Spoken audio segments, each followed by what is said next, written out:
आज की वीडियो में हम लोग सीखने वाले हैं अम्ल, क्षार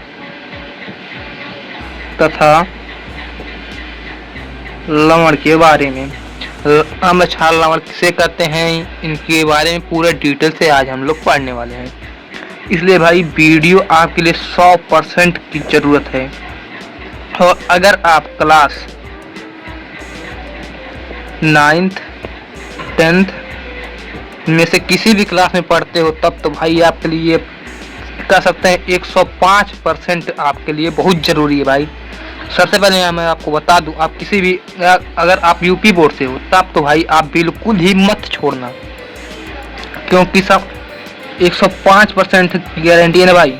जब आप पेपर देने जाओगे अम्ल, क्षार और लवण से संबंधित जरूर सवाल पूछता है। मैं आपको पहले बता दूं, आप देखो भाई, अगर आप 10 का पेपर देने जाने वाले हो या फिर 9 में हो या फिर अगले साल ही देने जाओगे तो बहुविकल्पी जो 20 नंबर का पूछता है उसमें अम्ल, क्षार, लवण के बारे में जरूर पूछेगा। और भाई आप समीकरण को संतुलन करना जरूर से देख लेना, क्योंकि ये भाई ये दोनों चीज तो बहुत ही पूछता है। तो भाई अभी तो मैं क्या क्या पूछेगा इसके लिए मैं अलग से वीडियो बना दूंगा, लेकिन इस समय हम अम्ल, क्षार और लवण के बारे में सीखेंगे। तो दोस्तों, अम्ल किसे कहते हैं, क्षार किसे कहते हैं, लवण किसे कहते हैं, पूरा ट्रिक के साथ मैं बताऊंगा भाई। आपको भाई पहचानने में कोई प्रॉब्लम नहीं होगी, बस आपको वीडियो में बने रहना है। तो भाई अगर वीडियो में बने रहोगे तब तो भाई आपको समझ लो कि आपका 10 नंबर तो फिक्स है। अब दोस्तों बात आती है अम्ल किसे कहते हैं। तो दोस्तों अभी मैं आपके सामने उसका परिभाषा प्रस्तुत करने जा रहा हूँ। दोस्तों अम्ल यानी कि एसिड। अम्ल हम उसे कहते हैं वे पदार्थ तो जलीय विलयन में H+ आयन देते हैं, उसे अम्ल कहते हैं। और आप जब 10 के पेपर देने जाओगे ना तो भाई आप ये ऐसे लिख कर आना, या फिर आप 9 के 10 के किसी भी पेपर में अगर लिखने जाते हो तो बस आप इतना मत लिख कर आना, आप ऐसे बकायदे से लिख कर आना, वे पदार्थ अम्ल स्वाद में खट्टे होते हैं, ये नीले लिटमस पेपर को लाल कर देते हैं और तथा ये जल में H+ आयन देते हैं। अब भाई एक कंफ्यूजन तो आपको होगी ही कि भाई अम्ल नीले लिटमस पेपर को लाल करता है कि क्षार नीले लिटमस पेपर को लाल कर देता है, या अम्ल लाल लिटमस पेपर को नीला कर देता है। तो भाई कोई बात नहीं, इसका भी मैं आपको सलूशन बता रहा हूँ। मैं आपको एक ट्रिक बताता हूँ दोस्तों यह ट्रिक है अनील। भाई ये एक नाम है छोटा सा, इसको आप याद कर लोगे तो आपका एक कंसेप्ट क्लियर हो जाएगा कि अम्ल नीले लिटमस पेपर को लाल करता है या क्षार नीले लिटमस पेपर को लाल करता है। तो देखो भाई ऐसे हो जाएगा आपका अम्ल, नी से हो जाएगा नीला और ल से हो जाएगा लाल। यानी कि क्या हुआ भाई, समझ में आ रहा होगा। अम्ल नीले लिटमस पेपर को लाल कर देता है और भाई इसी का उल्टा क्षार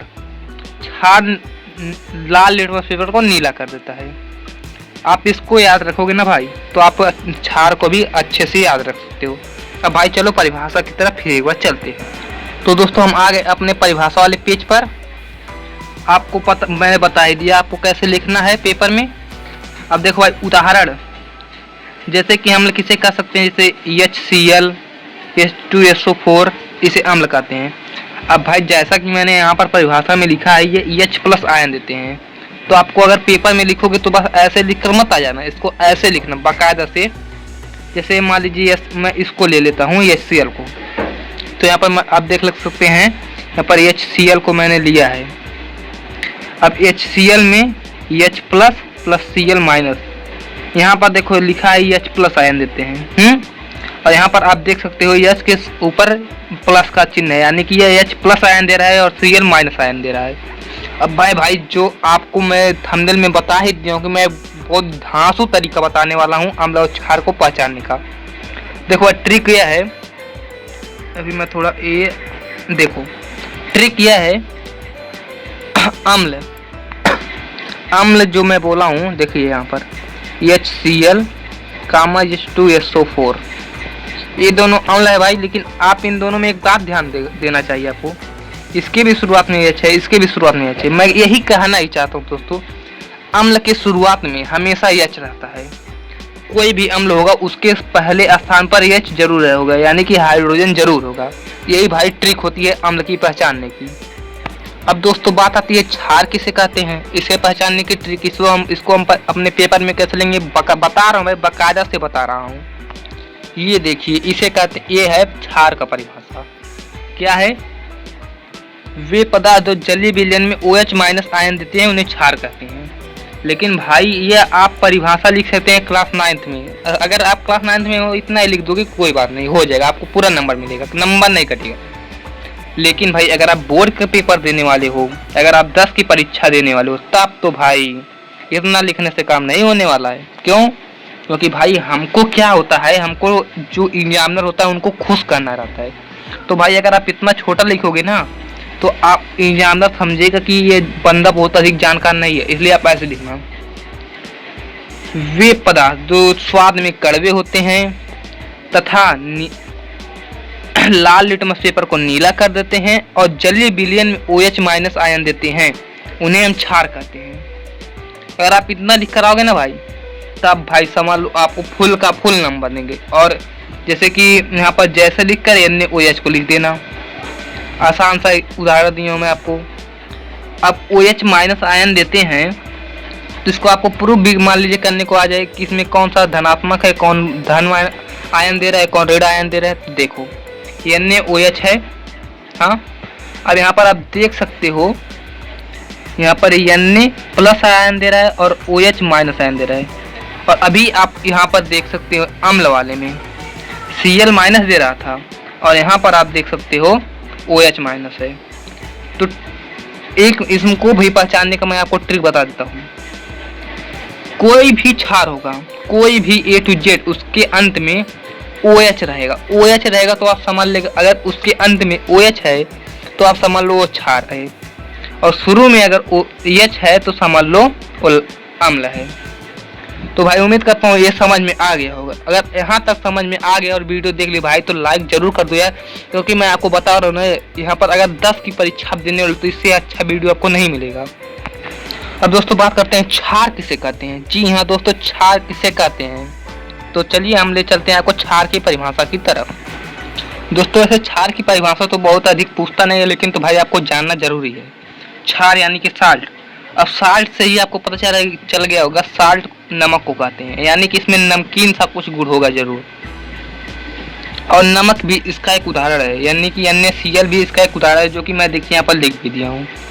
तो इसकी परिभाषा क्या कहती है? किसी अम्ल तथा क्षार की उदासीनीकरण अभिक्रिया से प्राप्त उदासीन पदार्थ को हम लवण कहते हैं। यहाँ पर ठोस भी आप लिख सकते हैं, उदासीन ठोस पदार्थ को हम लवण कहते हैं। अब दोस्तों यहाँ इसका कुछ उदाहरण मैं आपको बता देता हूँ। NaCl, KNO3, NaOH, SO4, ये कुछ उदाहरण है। आप 2 से 3 याद कर लो भाई, यही 3 याद कर लो, क्योंकि आपको यहाँ पर लवण के बारे में बहुत अधिक नहीं पूछेगा, लेकिन भाई अम्ल और क्षार ये जरूर पूछेगा भाई। इसको आप अच्छे से याद कर लेना, क्योंकि ना भाई जो मेन टॉपिक होता है उसको मत छोड़ना। और भाई एक चीज़ मैं आपको और बता देता हूँ कि जल में जब अपघटित होते हैं, जब अम्ल और क्षार का अभिक्रिया कराया जाता है ना दोस्तों, तो एक तो उदासीन ठोस पदार्थ मिलता है और जल भी मिलता है, जो कि यहाँ पर H2O है, जल। अब NaOH और HCl का जब हम अभिक्रिया कराएंगे, अभी आपको पीछे मैं बताया हूँ, OH जिसके अंत में आ जाए वो है क्षार, और H जिसके शुरुआत में आ जाए वो है अम्ल। तो यहाँ पर आप देख सकते हैं अम्ल, जब क्षार और अम्ल का क्रिया कराएगा तो NaCl, यानी कि इसे कहते हैं नमक, एक बन गया लवण और जल बन गया। तो उम्मीद करता हूँ दोस्तों वीडियो आपको अच्छा लगा, और अगर वीडियो अच्छा लगा ना भाई तो लाइक जरूर करना यार। अगर आप अपने माता पिता से थोड़ा सा भी प्यार करते हो भाई, लाइक जरूर करना, क्योंकि भाई कहने का मतलब बात ये है ना कि आपके माता पिता का आपके ऊपर बहुत ही आशा हो भाई, इसीलिए आपको तैयार कर रहे हैं कि उनकी बुढ़ापे के समय में आप कुछ काम आओ। और भाई अगर आप वीडियो को लाइक करते हो, चैनल को सब्सक्राइब करते हो, तो ऐसे धाकर वीडियो आपके पास सबसे पहले पहुंचेंगे और आप 10 में अच्छा मार्क पाओगे। और 10 में अगर आप अच्छा मार्क उठाते हो तो उसके बाद आप किसी भी पेपर में अच्छा मार्क उठाने की संभावना होती है, क्योंकि अधिकतर पेपर में 10 और 12 की चीज़ों को अधिक पूछा है। अगर आपको किसी पेपर की तैयारी करना है तो आप 9 से लेकर 12 तक के सिलेबस को अच्छे से याद कर लो, अच्छे से पढ़ लो। आपको भाई यूपीपी हुआ और ऐसे इस तरह के पेपर को आप यूं ही कर लोगे। तो भाई चलिए मिलेंगे किसी और नए वीडियो के साथ।